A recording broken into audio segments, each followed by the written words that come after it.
this episode, we're on HMS Ocean, just out of a 2-year refit that saw a bit of everywhere upgraded on the ship.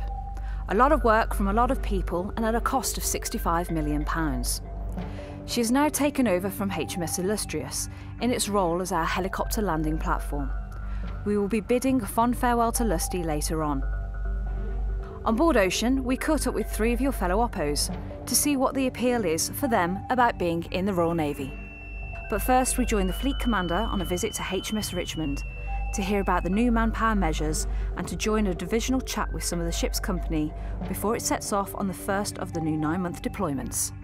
I want to, at the outset, start off by saying that these measures are not all about just manning issues, how we put personnel into the fleet, how we deal with issues of churn, how we decide how many people are in each ship's company.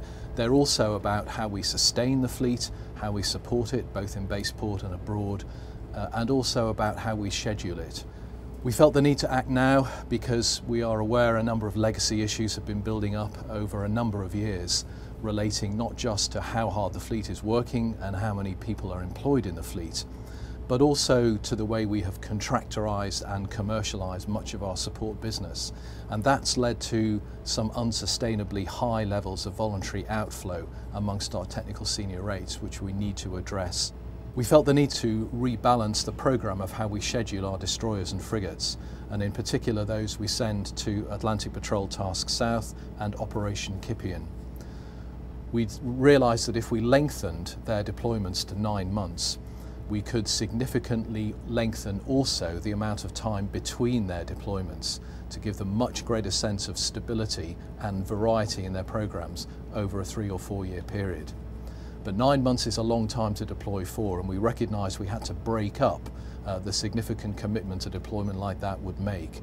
And therefore we will insert into the middle of that deployment for all those ships a 1-month fleet time support period in a deployed port, during which we will fly out technical expertise to work on the ship, to keep it available and a top line for the rest of the deployment, enabling all members of the ship's company, should they choose, to fly back to the UK for 2 weeks of leave at our expense and on commercial aircraft in order to be reunited with their families and break up the deployment. But there are other things too. We've recognised in particular the pressure on our ageing Type 23 fleet. They are struggling to come out of upkeep periods. They are having to deal with the need for capability upgrade periods as we lengthen their life. So we're going to make their upkeep periods longer to make sure we can recover them on time, having done all the work that they need to do. We also want to make more contractor manpower available to do the work on board those ships and to keep them safe during their upkeep period, freeing up naval service manpower, particularly technical senior rates, to be used more in the frontline fleet. The period of lower intensity activity we also intend to bring in for the surface fleet will be a key balance to this. We recognise that we now have an opportunity to slightly detune the ship's company of one of these ships, to run them only in UK and North European waters, and to give them opportunities both for visits around the UK and the near abroad, and to do significant components of training that we must keep in place to keep growing future manpower for the Navy across all its fighting arms. And this will be an important opportunity in a much more balanced, measured and UK-based programme for these ships. In addition to that, the Sustainable Submarine Manpower Programme is of equal importance to us. We have to retain as many of the skilled cadres of submariners that enable us to not only operate our nuclear submarines in the way we do now, but have enough resilience in that submarine manpower to bring both the final 4 Astute-class SSNs into service, but also be ready for the successor SSBNs. And that will be a long-term sustainable programme of submarine manpower that's entirely consistent with shifting our focus of a submarine centre specialisation up to FAS laying. That's where we want all our submariners to feel that they can join, be trained, operate at sea and ashore out of a single submarine operating base, and that's our long-term target.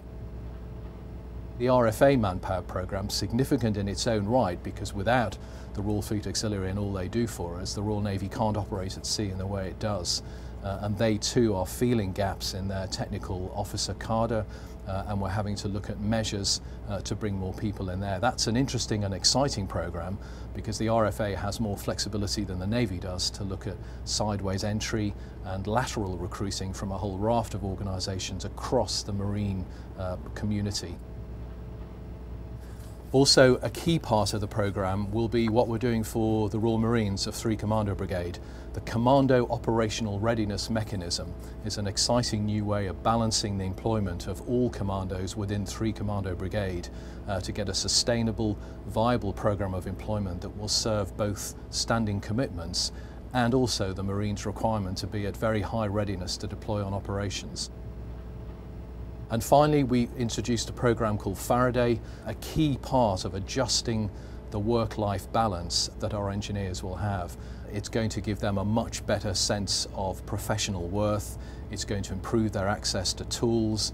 It's going to remove much of the harbour hassle, and it's going to restore to them a sense of the significance of the engineering skills that they have, such that we can use them in the front line in a more viable way. We're doing all this because we passionately believe on the Navy Board, and we believe all of you in the Naval Service believe this too, that we have a very bright and viable future. We have a government that absolutely understands the significance of its Navy for the government's prosperity agenda and the security of our national interests abroad. They have made tangible steps to recognise that and show the importance they attach to the Navy of both today and the future. We have a very bright build programme across all of our fighting arms and a very clear sense of our role as we go forward. And we are determined to make sure that everyone who works in the Navy, that key component of what we do, has a sense of that confidence and that certainty about the service's future role.